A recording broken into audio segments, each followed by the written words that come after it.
mahnı anam tamamsa, bacılarım Müsale ve Elnure için yazılı. Bu sözler kalbimden gelir. Ben Ceyhunam, bu adım gururdur. Çünkü ailem arkamda dayanır. Anam tamam zer, evimin nuru, her yolumu dua ile aydınladı. Uşaq vaxtı öyrətdin bizə sevməyi, səbirli olmağı. Bugün kiməmsə həyatda sən verdin mənə o gücü. Anam ve bacılarım benim dünyam, siz benim gücümsünüz her zaman.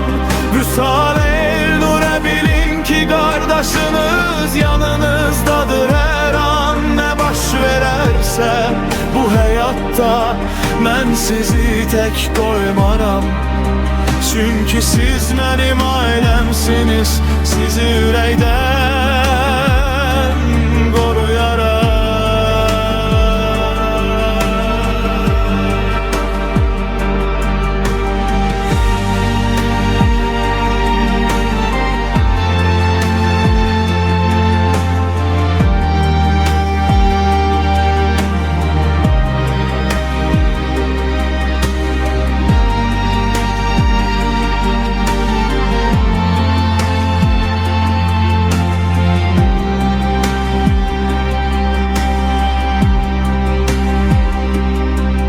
Müsale, senin kalbin temizdir, sözlerin sakitlik getirir. Elnure, bakışlarında güç var, sessizce her şeyi değiştirir. Size bakıp anlayıram ben, aile ne demektir bu dünyada. Eğer yolunuz karanlık olsa ben ışık olaram arkada.